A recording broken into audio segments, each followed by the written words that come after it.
the Buddhist community that you were involved in Los Angeles, and that you're still kind of connected to, is that within a Nichiren scope environment, or is that something else?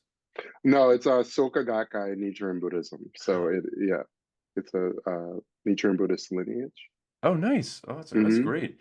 Well, I'm glad you had a chance to kind of connect with some of them. And is that where, when you were living in Los Angeles, is that where you first started to get involved in SGI? No, actually, I started practicing with Soka Gakkai in 1999.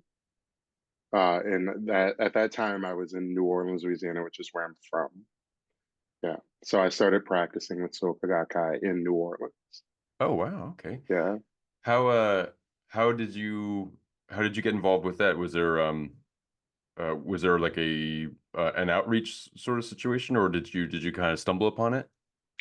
Oh, I had decided that I wanted to become Buddhist after reading what had I read? I had read Hermann Hesse's novel Siddhartha, and I had also read the Bhagavad Gita. Now, of course, neither book is actually Buddhist, right? The Hesse novel, of course, uses the Buddhist life as a frame story, um, but goes in its own direction, almost like Neo Vedanta in a way. Um, and of course, the Bhagavad Gita is not Buddhist, but I had decided that I wanted to practice some of the things in these texts, right? Some of the ideas in these texts. And so I had decided that I wanted to become Buddhist. And I looked in the phone book and I visited all the Buddhist centers in New Orleans that were listed in the phone book and that were uh, accessible. And the last one that I went to was Soka Gakkai. Oh, and that was the one Mhm. that resonated the most out of kind of like is there a pretty healthy Buddhist community in Northern New Orleans? There is. Well, there are a number of Buddhist communities, not just Soka Gakkai, right? But the Soka Gakkai was very energetic, right? They had a lot of people. I mean, not that many people compared to the organization in some other urban environments, but had a relatively robust membership, and everybody was very energetic, and I enjoyed it, and then the chanting and everything, and I got very into it. Nice. And Yeah. was the chanting element was maybe the thing that was that the thing that kind of made you feel like you could be a part of it the most, or like that was the most appealing part of it, was just this like kind of everyone together and the energy and the vocal nature of it was the thing that kind of drew you in the most? I think what drew me in the most, yes, the chanting, but the energy, the so everybody was so energetic and the chanting was so fast and it was a very dynamic group. And I really enjoyed that because I tend to be a very energetic person, right? So I enjoyed that aspect of it. And Yeah. then, the chanting is just, it's profound. It's very enjoyable Yeah. and very deep form of meditation. Had you done vocalization in a practice or in a spiritual or religious way before you got into Soka Gakkai, or was that the first kind of avenue that had that for you? Well, I was raised Catholic, and there's a large Baptist contingent of my family as well, and even some Pentecostals. So I, the idea of using the voice in religious spaces or spiritual spaces, or however you want to say, that idea wasn't foreign to me at all, of course. And the idea that doing so could engender very deep states of experience, uh, that all of that was normal to me, right? Mm-hmm. Um, but of course, Buddhist practice was new to me. Yeah. Yeah. Uh, and I know that, so I read one of your, I think it's a Lions Roar article about your it touches very lightly on your practice. It mostly talks about hagiography and the importance Mm, of using that um, in a practice element, but also just in an appreciation element. mm, And I thought it was a really wonderful article. And I noticed that like your morning routine, I don't know if it's the same because I was, I think, 2021 when that was published, but mm, you kind of wake up, start your day with coffee, and you start with reading um, some sutras, whether it's the Diamond Sutra or the Lotus Sutra. And I was curious if that, well, if that still uh, plays a role in your daily routine, but also too how much reading plays a role in your Buddhist practice.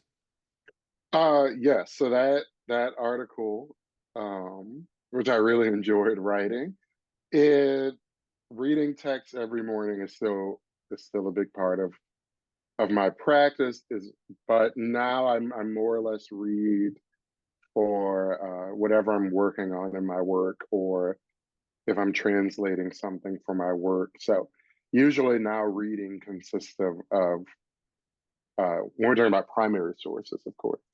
When I'm reading a primary source like a sutra, then I'm usually reading it to translate it, right? So I'm usually reading in one of the canonical languages of Buddhism, um, and translating from that.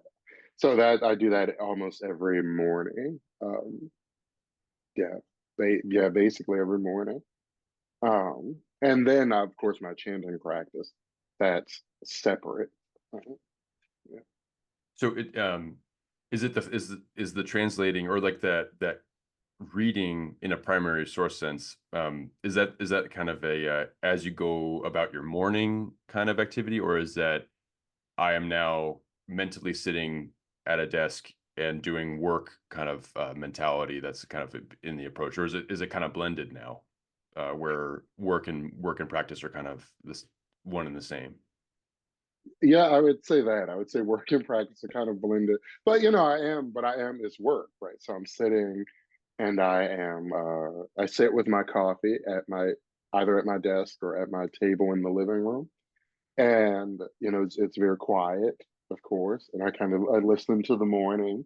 I listen to the neighborhood wake up, and I have my coffee, and you know, I will usually read the text in whatever language that I'm reading, like read it aloud. So in Sanskrit or Tibetan or Chinese or whatever. And then I read it like a chunk, like a passage or a paragraph, if you will. And then I kind of mark as I'm reading, um, like either a general sense of either something that stands out to me or kind of a rough idea of what it's saying, even as I read it aloud. And then I work on translating it, right? Putting down a solid kind of rendering of what I just read that Wow. I will later use for something. But I don't always use it. You know, everything gets used eventually, Yeah. but I don't always know. If I'm working on something very specific, then I know what that's going to be used for. But when not working on something specific, then I just kind of keep a running translation of what I'm reading. So right now, I'm mostly reading through the Sustitamati Deva Paripracha or Deva Putra Paripracha. And I'm reading that in Tibetan and Chinese for a project that I'm working on. And then for a kind of more long term project, I'm reading some chapters of the Lotus Sutra, for example. So that's what I'm doing every morning. And that is both work and personal. Yeah. Uh, they're not, my work and my personal life is not, and my work and what I'm doing for my personal interests are not separate. It's just that for work, eventually I have to perform that, whatever it is, right? So I have to either demonstrate, research or present the research, whether that's in written form or in a presentation or something. So that's then the next step. And that's, of course, different from what I may personally be interested in. Do you find that you're feeling a sense of like fulfillment where you're where this blending does coexist, where you're kind of like, not working every day because you're just it's so enriching, or when you have to put on your PhD hat or whatever it is, then it gets a little overwhelming, or like, or it kind of sours the experience. Oh no, it doesn't sour it, but they are distinct, right? I mean, they are united in the sense that it is me doing it, and it's my interests, it's my inclinations, but the material aspects of my job and the performative aspects of my job, of course, that doesn't really have that much to do with who I am and my personal interest, right? So I may have a personal interest in the Vajracchedika or the Diamond Sutra, as people say. I may have a personal interest in that, but I'm not doing anything with it in my work right now, per se, right? Right. So I don't have to perform that interest. I don't have to justify that interest. I don't have to use, the kind of scholarly apparatus around that interest, right? If I were using the Diamond Sutra for my work, then I would have to, I'd have to be clear about what edition I'm using, why I chose that edition, the kind of text critical apparatus, and all of that stuff, right? But when I'm just reading something for my own interest, I don't do any of that. Yeah. Yeah, And I'd imagine uh, some of that work within this scholarly apparatus. I really like that yeah. phrasing. That I'm sure can help you uh, distinguish and figure out which translations for your own personal use. Like which scholar, which someone to rely upon for something that you might be looking at for the first time, or for whatever it is as you develop your personal relationship with the sutra that you're otherwise not familiar with. If I was hearing earlier correctly, do you have like a facility in the languages of Tibetan, Chinese, Sanskrit, all that? Do you have?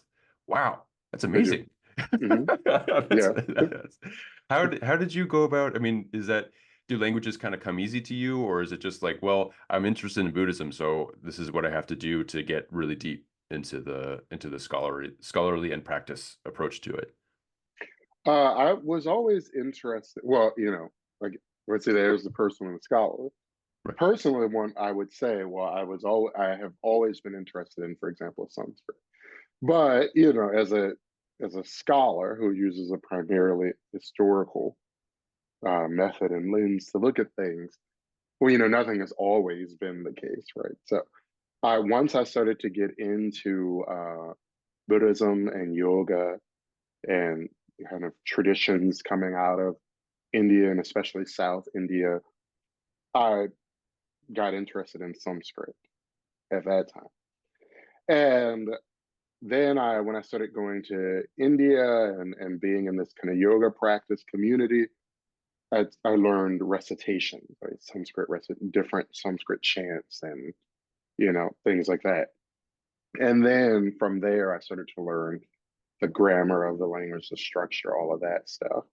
And when I was in high school, I studied Latin because I wanted to study Sanskrit. But of course, my high school didn't have Sanskrit, but they had Latin and Greek, and so I studied Latin in high school, and then kept going from there. Do I have a natural facility with languages? I would say not, um, but I work very hard at it, and I enjoy it, and I enjoy translating. I don't always enjoy performing that, right? Again, that's the work side. I don't always enjoy the performing that, but I do enjoy doing it very much. And I work on language training every day in some capacity, whether that's working in the language or reading a grammar about the given language. Yeah. Mm.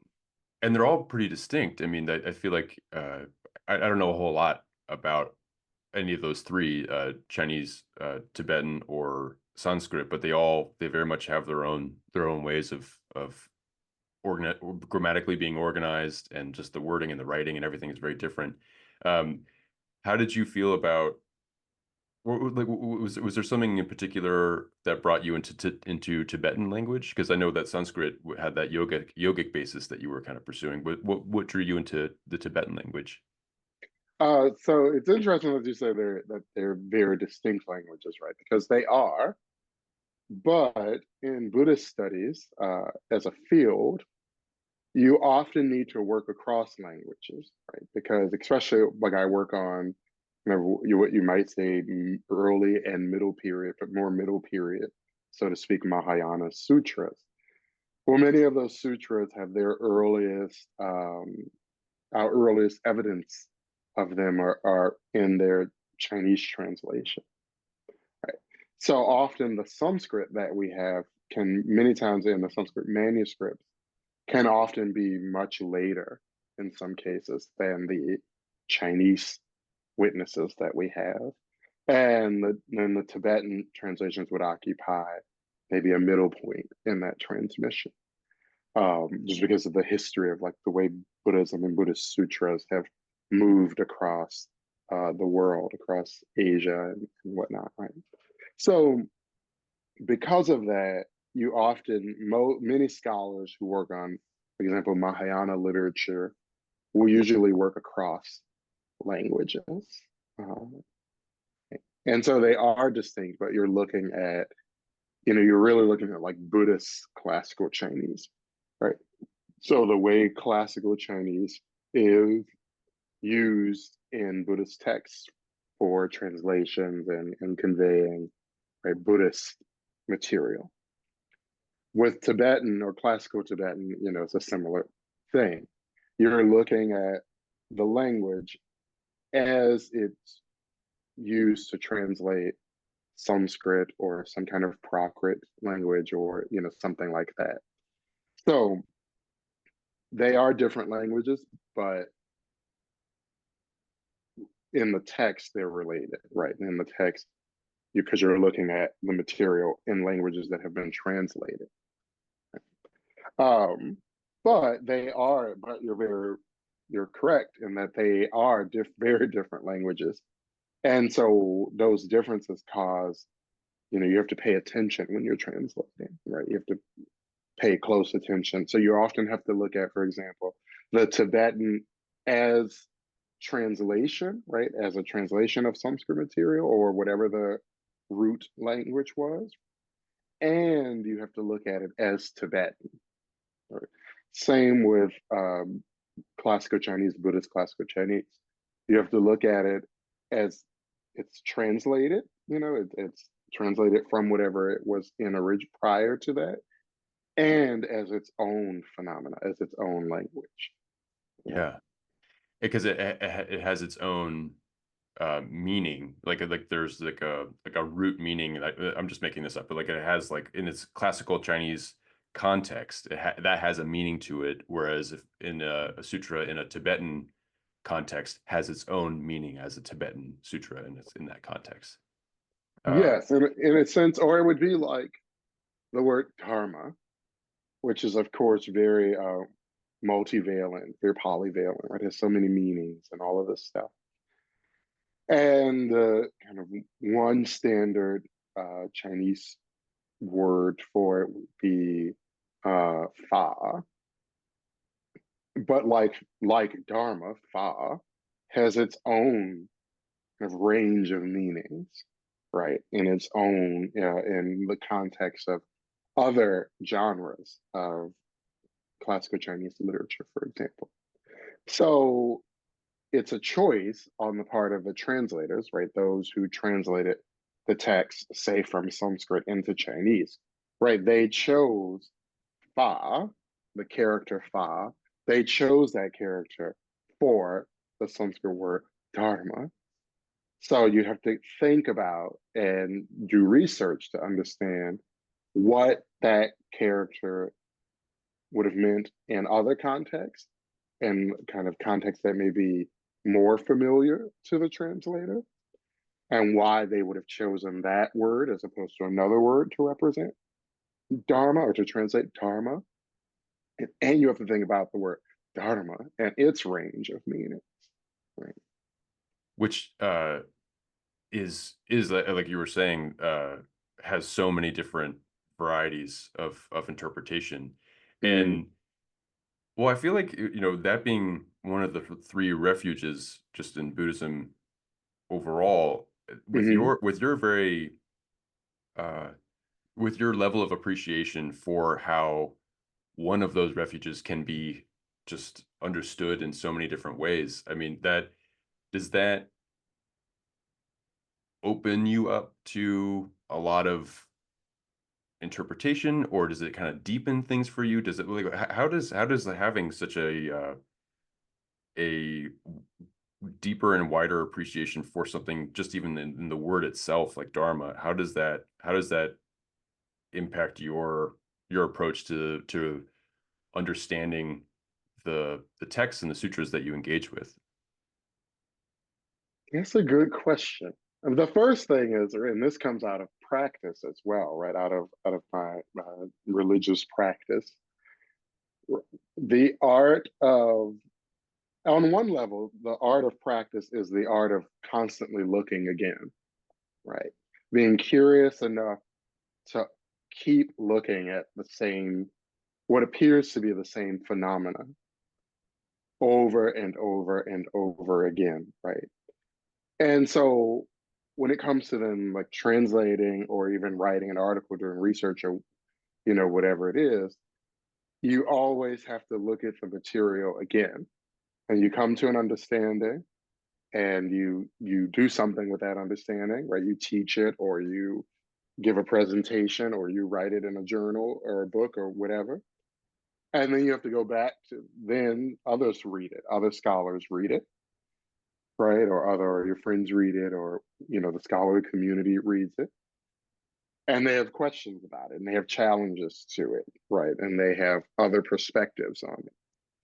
And some of those perspectives you considered, and for various reasons you put them aside, or some of them you may have never considered.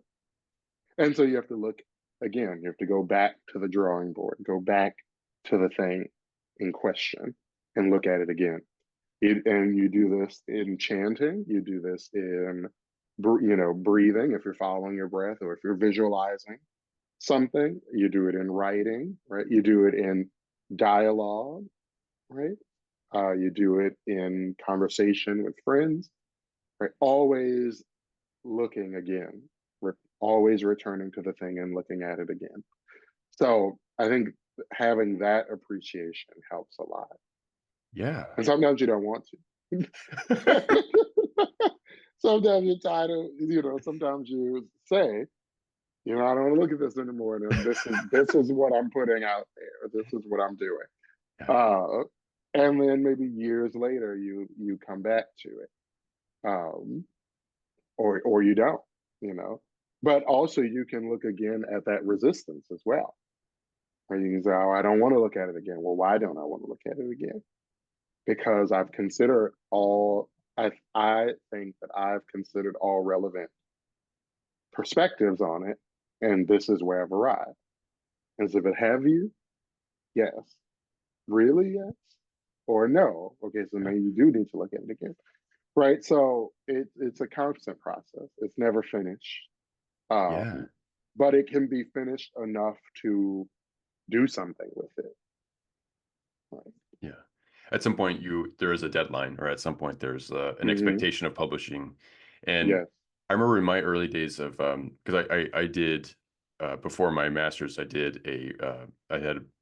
went to college and I did religious studies as my major, and I would come across words like Dharma within a Hindu context or a Buddhist context, and all these Mm-hmm. different things. And then you'd come across like Jack Kerouac, he would use the Dharma bums, and he'd say all these different things. And Dharma, I was like, what does Dharma mean exactly? And then I remained confused for a while, and then I was like, oh, I guess it just means different things in different contexts, and I guess Mm-hmm. that's just the way it goes, and I guess I have to accept that.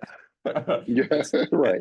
And same thing with Zen. I was just like, part of the reason why I dove really deep into it is because I just like everyone, the Daily Show would say moment of Zen, or Zen this, Zen that, all over the place within uh, you know shops being called, like nail spas being called Zen something or whatever it is, and I just didn't know, and so that drive to understand it didn't necessarily let something totally coalesce in a solid way, but it did make me dive deep, and for that I appreciate it.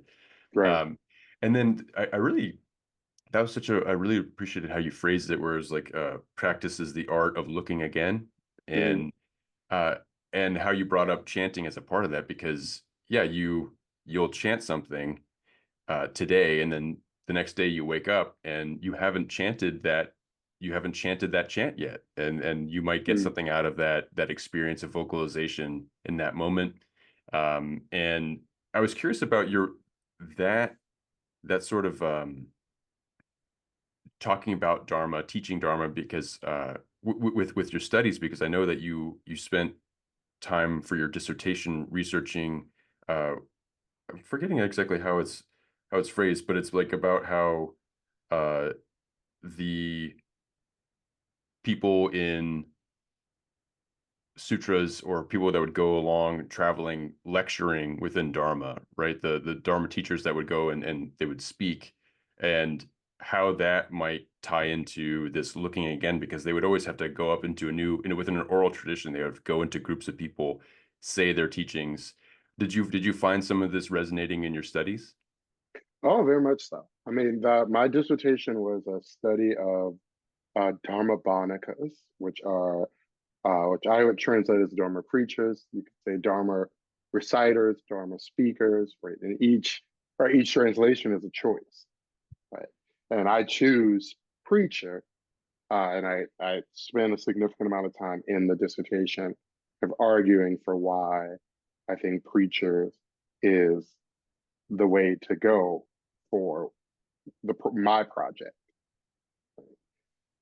But the word can mean different things in different contexts, and so what I found, right, as the sutras describe them, because we have this very real possibility, right, that these dharmabhanikas maybe never existed in the way that some scholars would have liked them to exist, right?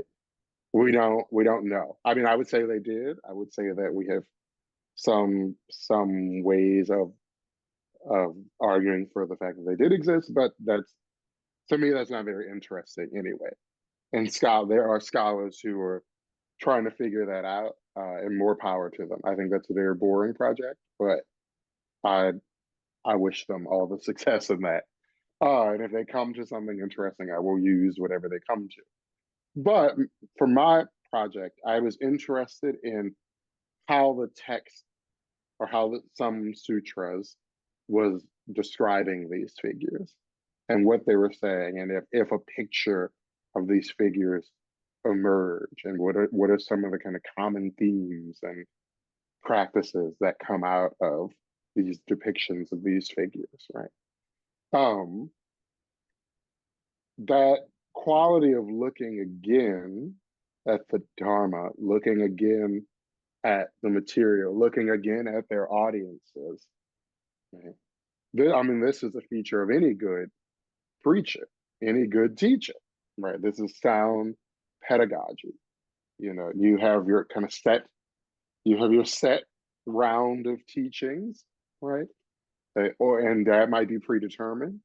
I'm going to speak to this group, whether in a university classroom, whether in a center, whether in some other context. I'm going to speak to my audience about this topic, but I'm looking at the audience and they don't seem to get it, or they seem like they've already heard this, but they really get it. So now I need to take them deeper, or I need to explain it in a different way, or I need to relate it to them in a different way. And I think that we do this all the time anyway. Everybody always do.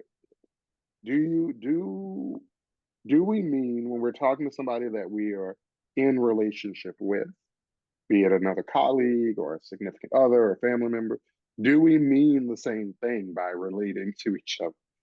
Right.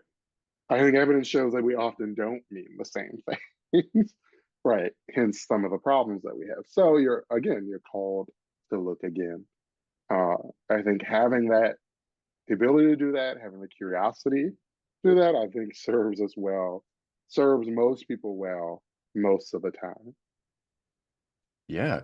So would you encourage someone look at how they relate to another and how they communicate to another in that way, where I will treat a stranger at the post office in a different way than my spouse for certain things, like with whether instead of like just hand me that please, it'd be maybe something with my spouse, just kind of I just will grab it or and then there's like of course I'm not trying to be rude to my spouse. I just I we have an understanding that we respect each other deeply and all that, so it's just there's just less that needs to be said. Mhm. I say please, I say please and thank you. Yeah. But the yeah, so would you encourage that kind of uh sitting and understanding our own dynamic relationships with each other and ourselves? Oh, absolutely. Yeah. Uh, I mean, well, I think we have to. You're doing it anyway all the time, whether it's productive or not. So you might as well do it productively. Um, I think this is something that I find very interesting about Buddhist traditions, like the Abhidharma literature, which is often poorly studied, if studied at all.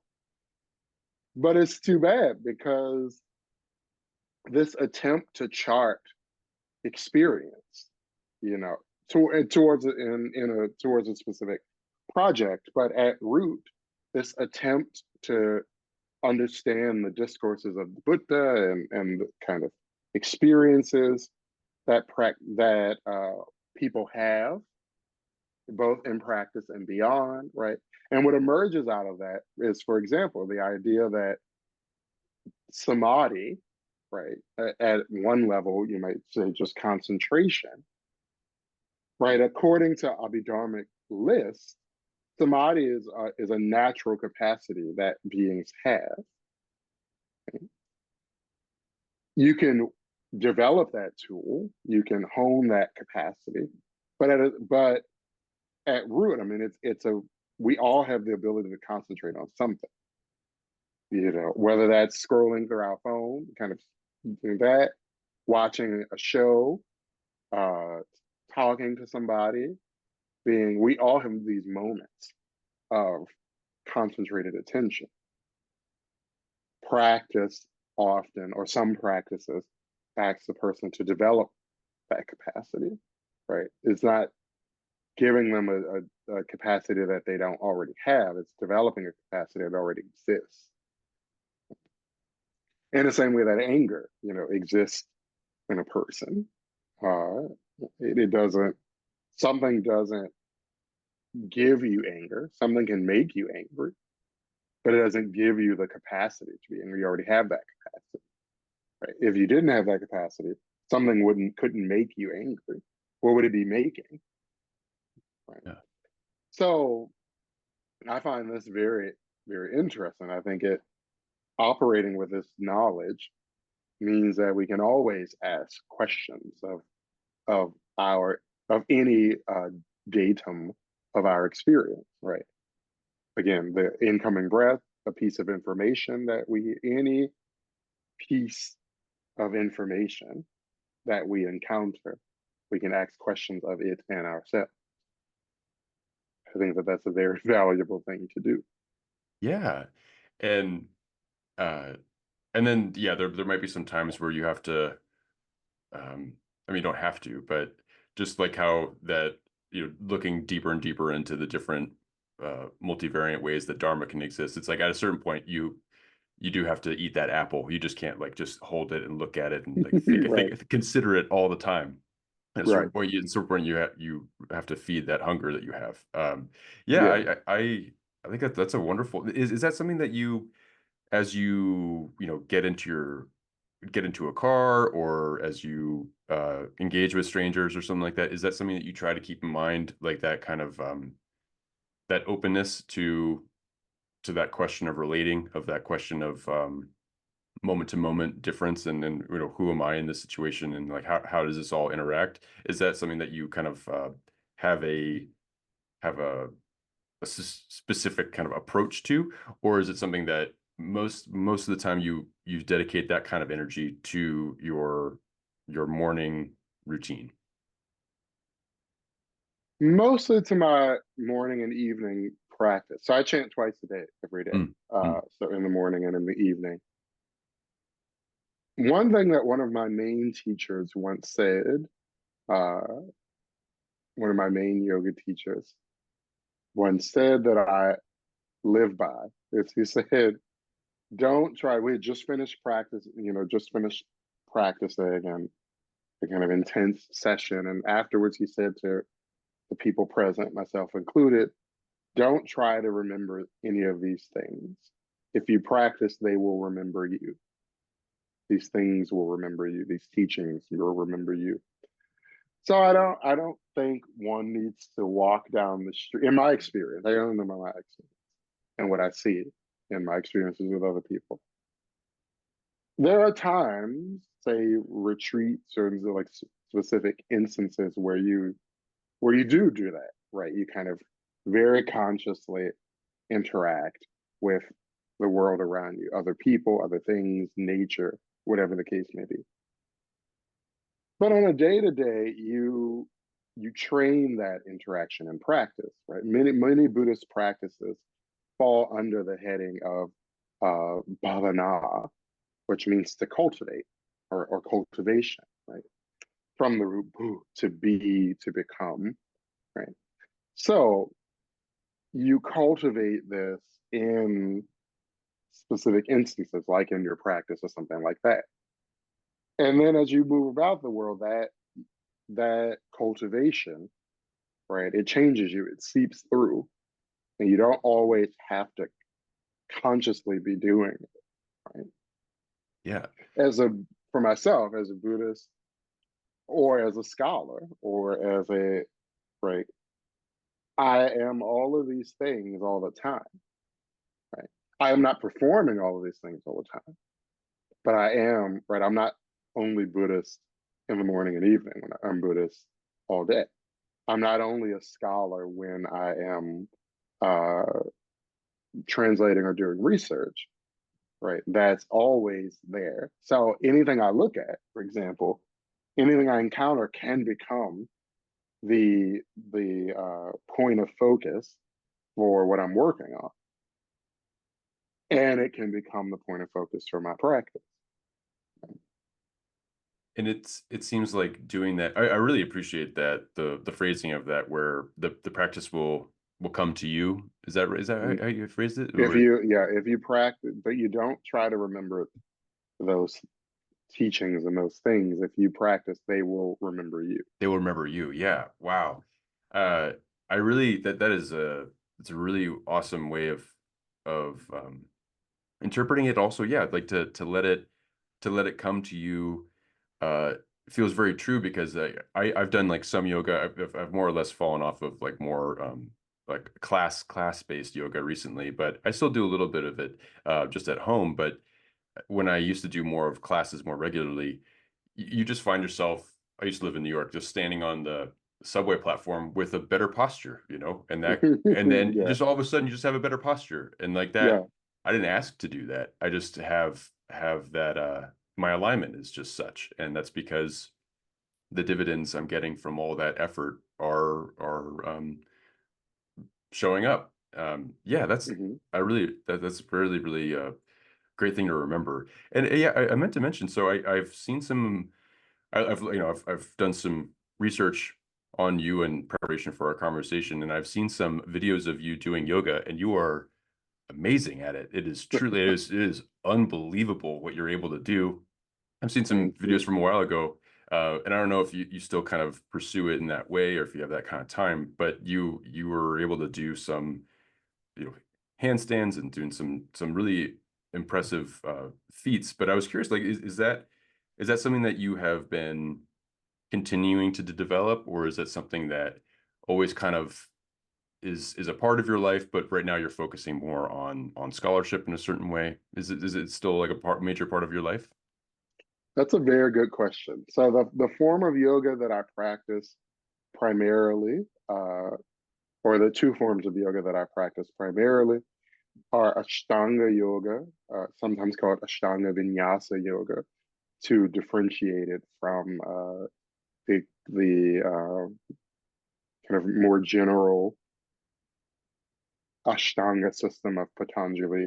Uh, but anyway, Ashtanga Vinyasa Yoga and Iyengar Yoga, which come from the same root in a way. The kind of founder of Iyengar Yoga, BKS Iyengar, and the founder of Ashtanga Vinyasa Yoga, Sri K. Patabi Joyce, they both studied with a man named Sri T. Krishnamacharya.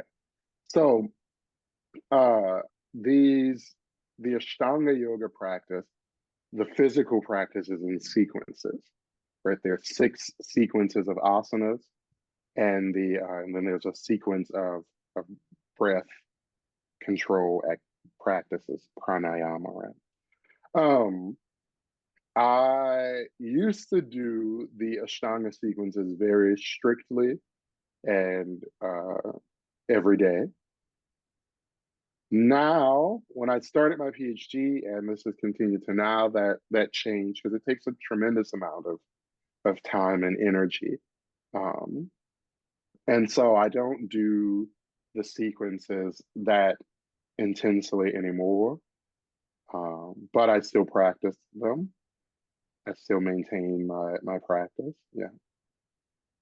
And that also, the Ashtanga lineage also includes chanting and other things. Yeah. Would the chanting come at the end of a lot of the forms, or would that be kind of in between or during?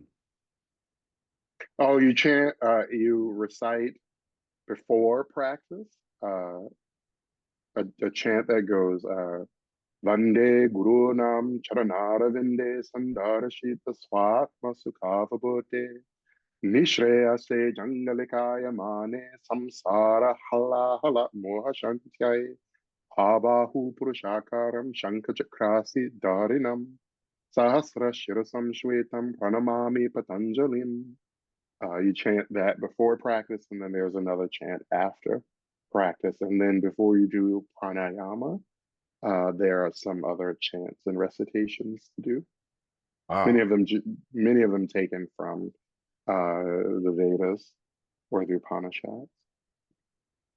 And is there and you were saying like you've been able to maintain that to a degree now, but are you able to do that in your home, or is that something that to necessitate the full richness of that practice, do you have to be in a room with other people doing the forms and participating with the teacher? I connect with my teachers uh, as often as I can, as often as they can, but I practice primarily on my own. Hmm. Um, but there was a time when I was practicing with a group, groups of people quite interesting. I also used to teach yoga. Hmm. I used to teach yoga asana. So, I used to do all of that, and that was in groups and stuff like that. Um, as far as needing to see a teacher, I mean, at a certain point, the practice is in you, right? You develop it and you keep developing that, and then you check in with your teacher, right? Because your teacher helped you look again, right? Um, and other people can do that as well. Yeah. Yeah. Wait, and But I and the practice at home. gotcha.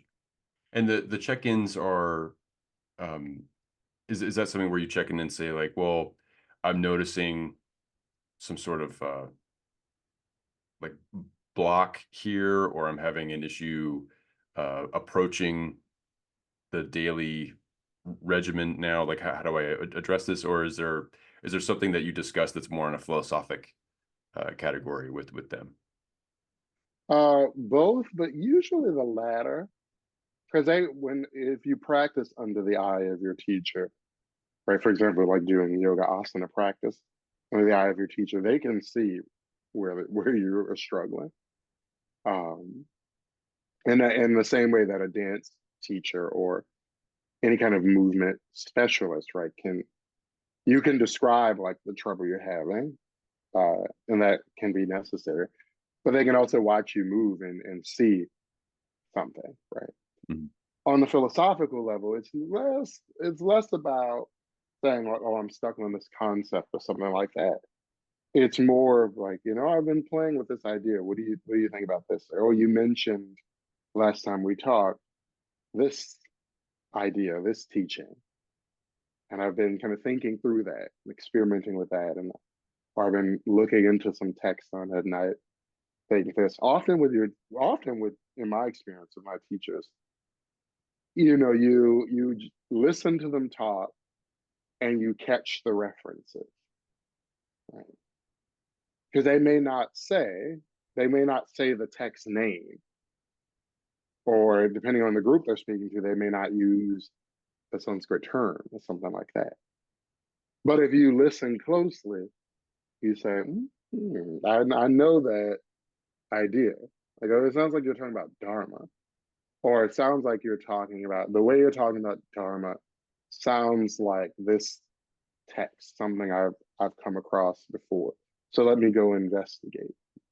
Right. So it's that curiosity. That's what I'm saying. It's that curiosity.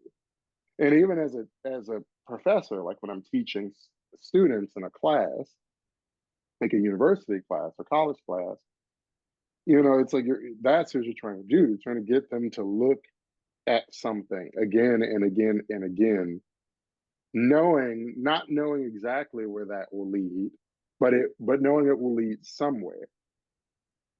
The other day, I think July 20th, right, July 20th, 2024, that's where Octavia Butler's Parable of the Sower starts. So people online have been talking about this, and right, and kind of bringing back this fantastic work, Octavia Butler.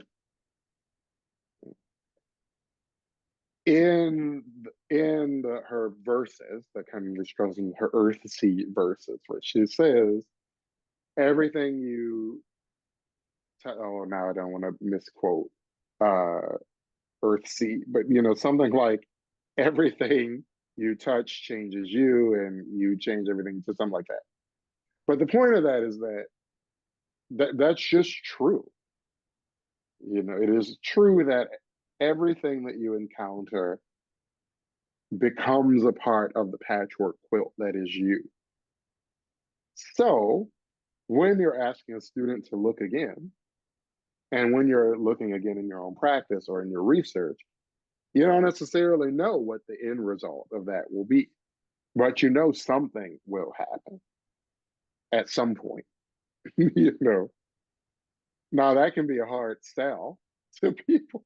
It can be a hard sell because you say, right, this is sometimes the struggle of the humanities in this kind of capitalistic, this mechanistic, like, university system and in society. We say, well, what is the value of reading Octavia Butler? What is the value of reading the Bhagavad Gita or the Lotus Sutra or something like that to students in the so-called real world? And there are answers to that. I think there are concrete material answers to that, but there are also not answers to that. I don't know necessarily sometimes. I know the skills it'll give you. I know why it's valuable. I know why people should keep doing it, all of that, why students should keep doing it. But how they will use that at some point in the future, where it will show up again, how could I know that? That is a mystery. But I know it will. Mm. And for some of my students, I'm further along in that process than they are. So I can say from my own experience, it will somehow, some way. Yeah, wow. That is it rings true for me as well. Like, where, everything that you touch, you have an impact on, and everything that you're surrounded by can have an impact on you. And there's this like patchwork quality to your life. Uh, Hmm. and I've been curious, talking about this, like for myself, um, when I am ingesting the world around me, and I sometimes can control what that is that's around me, specifically media, right? I can, let's Hmm. say, on social media, right? I can choose which accounts to follow. Sometimes they suggest things that I have no interest in seeing, but for the most part, I can kind of uh, cultivate or curate something for myself. And Hmm. um, then you walk outside and you can choose which communities to participate in, which people kind of are fulfilling and enriching. But some people that are toxic or otherwise hostile or are out there. But you try to keep things at arm's length. I was curious, like for your own sake. I mean, just knowing that relationship that you have with others and that what others have with you, has that kind of kept you from participating in certain elements of society, and then also has helped you encouraged you to participate in other elements of society? Like for instance, uh, you know, uh, is it impact the type of music that you listen to, or does it impact the type of films that you're game for watching, things like that? Generally not. I don't. I mean, something I don't do. I don't participate, generally speaking, in online discussions of any kind. Um, Sometimes I will comment on something, but generally not. I think that's a tremendous waste of time. Not just time; it's a tremendous time. First of all, time is life, right? So if you waste your time, you waste your life. And so I genuinely refuse, generally speaking, to it's not productive. Nothing comes of it. It doesn't add any value to anything. It serves no purpose. And at the end of the day, especially for most forms of social media, the real point is for you to be engaged. They don't really care how you do it. They just want you on there, right? They want your attention. Your attention is for sale. And if your attention is for sale, that tells you it is very valuable.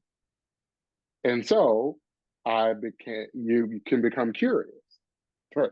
You can say, like with various forms of social media, hmm, if they're willing to spend billions for my attention, then what if I attend to my attention? Right? Because they clearly see it as so valuable that they're willing to pay billions for it. So that must mean there's something to my attention. So I'm going to develop that for myself, not spend that online. So in a way, it's like, thank you, social media. You are showing the world how materially valuable attention is. Now that one knows that, you don't have to participate in that stuff. So I have social media accounts and I use them, but I do not, generally speaking, again, engage in like comment threads or something like that on them, Mm-mm. generally speaking. So that it influences that. It doesn't influence kind of movies I watch or something like that, or music I listen to. No, I mean I listen to lots of different things. I watch lots of different things. Um, I prefer horror. It's like my kind of favorite genre. Um, but I don't tend to watch comedies, Mm. so I often don't find them funny. But you know, but that's just me. I've never have anything to do with practice per se. Um, I'm trying to think of anything else. I mean, my practice. I wrote a book on Tina Turner, and the book is called "Dancing in My Dreams: A Religious Biography or Spiritual Biography of Tina Turner." And a part of what led me to write that book was, in a sense, my own scholarly practice and my own religious practice of looking again at things. And I thought, and I know that from previous treatments of Tina Turner's life and figures like her, they are deserving of a second and a third and a fourth and a fifth and a sixth look, right? They're often doing things that are beyond the way people talk about them, or they're being talked about in one domain and thus one dimension of them, but there's this other dimension of them. So that book occurs in a series called The Library of Religious Biography, right? It's the Erdman series, Erdman's publishing series. And that whole series is dedicated to taking figures who, some of whom you might not think of as a religious figure, right? They're primarily looked at as an artist or a statesperson or a politician or whatever. But then you take them and you look at them from the perspective of religion, for example. So they warrant a second look. So my practice does influence that. You know? I'm Yeah. always looking for places I can look again at. What was a driving uh interest in looking at Tina Turner so in depth? I mean, was it some like was it, oh well, Soka Gakkai is something that resonates with me, and oh, I'm learning that Tina Turner has that similar spiritual interest. Was that somewhere where you felt like I want to see how that impacted her life, or what or just in general, do you want to kind of shed more light on such an amazing figure? I wanted to shed more light on Turner, but not just because she is an amazing figure, which I think she is, but because looking at her, studying her as a Black Buddhist teacher, right, a Black woman Buddhist teacher, tells us things about American Buddhism, American religion, African American religion, religion and popular culture, Buddhism and popular culture, and so on and so forth. And she is kind of leaving clues, right? Explicitly saying she wants to be a Buddhist teacher. She wants to share her practice. Her practice has been integral to her life, her career, her success, all of these things. I think if someone says that, then you start asking, well, what do they mean by that? And what does whatever they mean by that, what does that tell us about the context out of which they come, right? The backdrop against which they act, right? And because all people are people in time, in space, in specific times, places, and so on, then when a figure like Turner is saying something about Buddhism and her experience and understanding of Buddhism, her practice of Buddhism, right, in 1986, then you look at that against the context of other religious trends in the mid 80s, for example, and other things that she said and others are saying, right? And that religious figures are saying, and so on and so forth. Right? So that's what led me to study Tina Turner. There were things that I wanted to know, questions I wanted to ask about African American religion, American Buddhism, African American Buddhism, and Buddhism in popular culture, African American religion in popular culture, etc. Wow. And she served as a really fantastic subject for that level of inquiry and that kind of uh, wide range of inquiry too, and then research. Yeah. And I was curious. I mean, just like with your dissertation being about those Buddhist preachers, and then recognizing Tina Turner as a teacher in her own right, did you find a lot of parallels between what you were studying for your dissertation and for also what you were for your book? Oh yeah. Because my overarching concern is religious authority, right? Preaching, preachers, teaching, teachers. And so that unifies these projects. And Turner herself, right? She was a Dharmabhanika, right? She was teaching about, preaching about, speaking about the Dharma, right? Constantly. Now, if others don't see her that way, or other scholars of Buddhism don't see her that way, for example, then that says something about them and the history of the field and how, and the historiography of the field. But that doesn't say anything about a figure, Turner herself, and Turner's practices and Turner's understanding, right? So we're back to that understanding that, right, religion is fundamentally, the religious studies is fundamentally a second order category.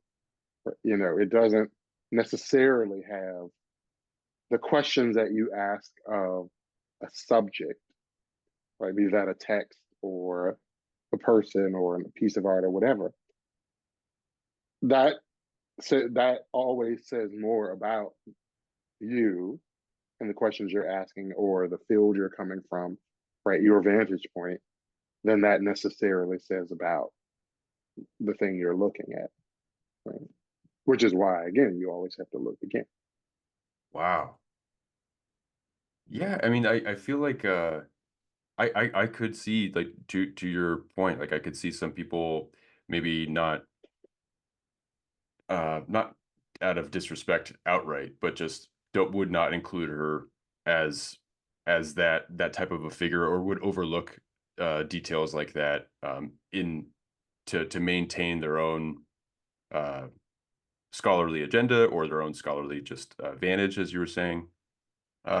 And and from from having your lecture, having seen your lecture, and also from having read your article about her in Lion's Roar, it's just that you're missing out on such a dynamic, important person in American history and Buddhist history, and then that also led me to watch some YouTube videos of her chanting, and it's just very power. It's extremely powerful, Mm-hmm. and and yes, like what's love got to do with it is massive, and it's wonderful, and all that. But then you don't include within her biography, like her life, her life's work, the things that Mm-hmm. the time that she dedicated to producing and making music, or making devotional music and things like Mm-hmm. that.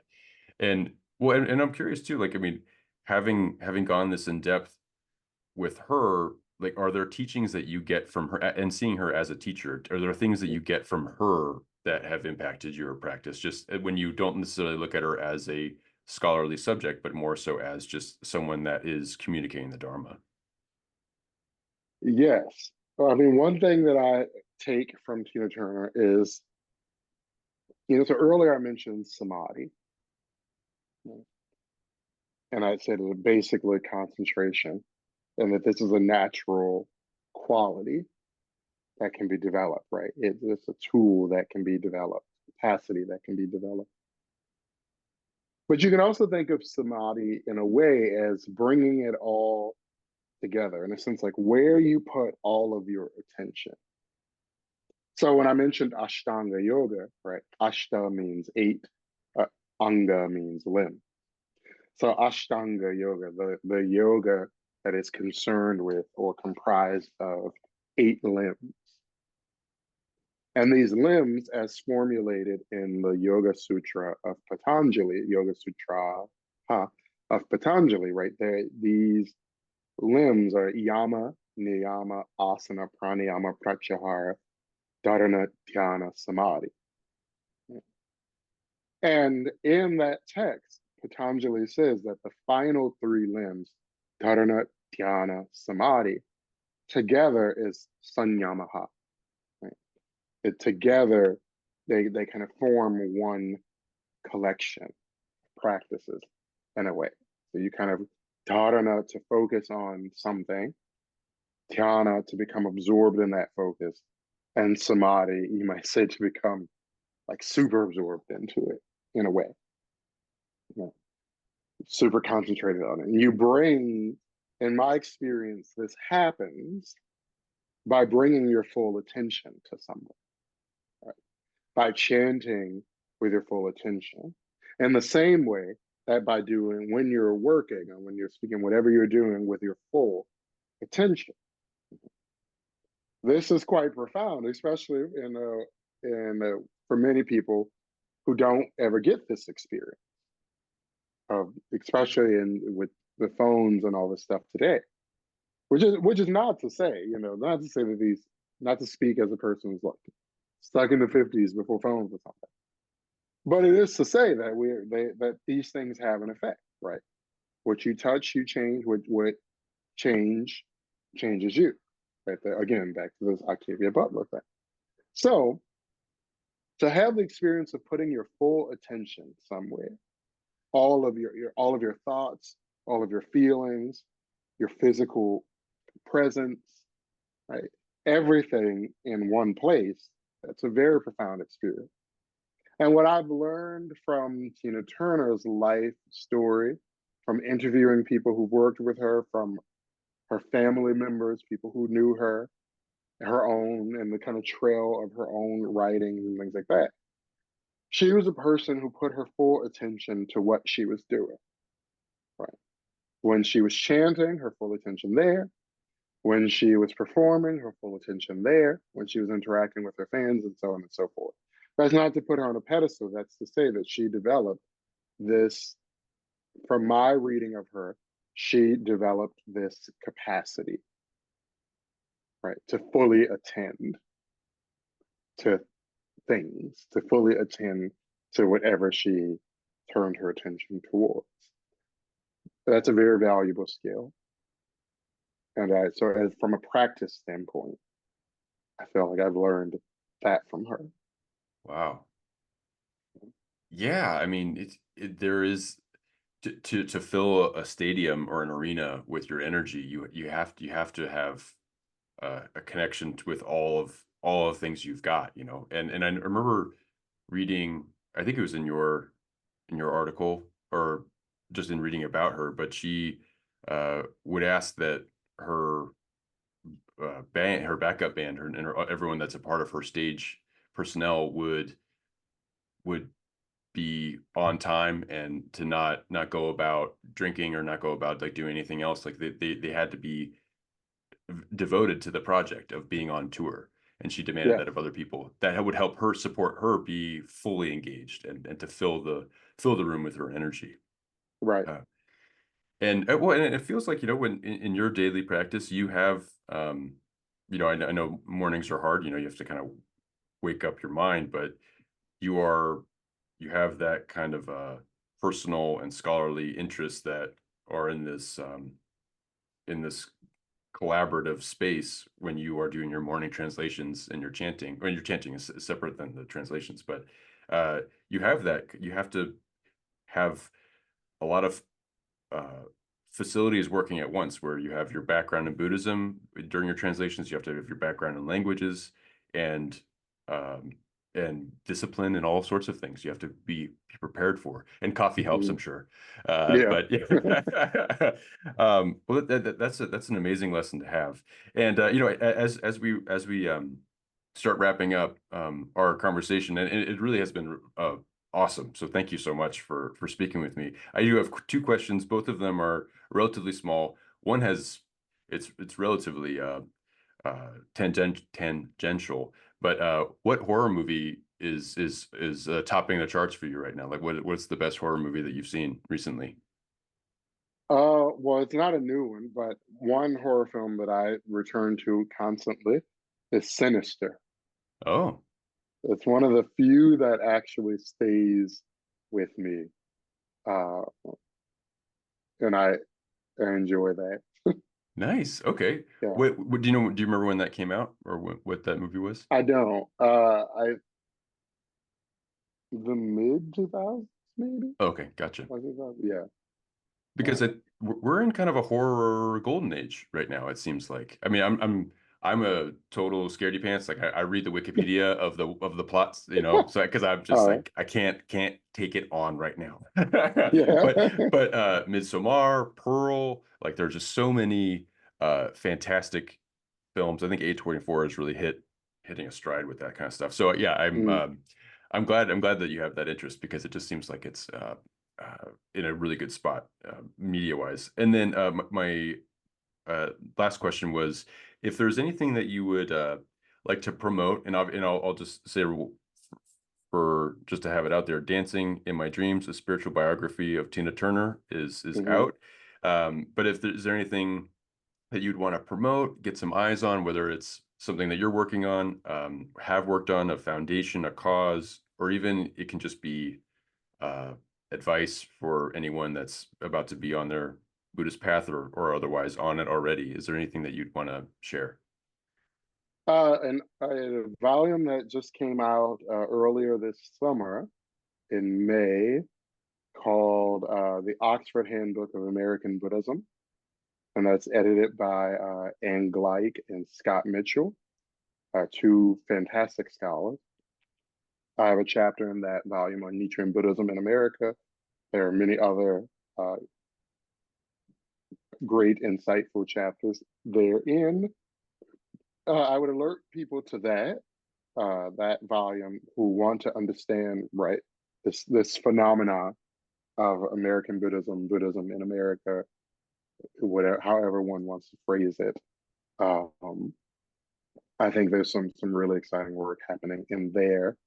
The Dharma project that's being turned into a book, so people should be on the lookout for that. Um, and as far as someone starting out a career in Buddhist studies, right, a kind of upcoming scholars of Buddhist studies, it's a hard scholarship, academia, all these things. It's a difficult road, and often not even worthwhile, to be honest. So if you choose to go down it, then know when those difficulties come that it's endemic.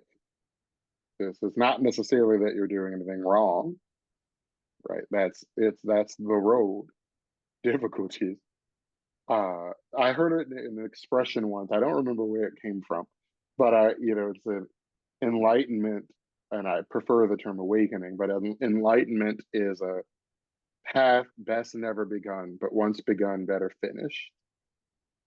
And I think that way about academia. It's like the path best never begun, but once begun, better finished. Right, go the distance. So find for that to work though, to go the distance, you have to find community. You have to find the scholars, the subjects, the things that move you, relate to you, that you can relate to, that you can trust, and that you can be trustworthy for, and so on and so forth. For somebody that's starting out their Buddhist practice or any of that type of stuff, I would say if they're not already curious, get curious. And if they're already curious, get more curious, right? Because it's out of curiosity that caution comes, wisdom comes, right? Skillfulness comes. All these things have, in my experience, curiosity at their root. Wow. It's great to hear that with curiosity, there's caution and wisdom, because there's almost this implied, like, you will take maybe a misstep here or there. You might stumble or something like that, but then you get that wisdom from seeking and from looking in certain places. Well, those are Yeah. all wonderful things to keep in mind, and really exciting for your upcoming publications. And absolutely, we'll definitely check those out. Thank you so much, Dr. Craig, for joining me today. And I wish you the best on all these wonderful developments. Thank you. And thank you for having me. Thank you for reaching out. This was so much fun. And hopefully we'll do it again. Yeah, please, that'd be wonderful. All right, thank you.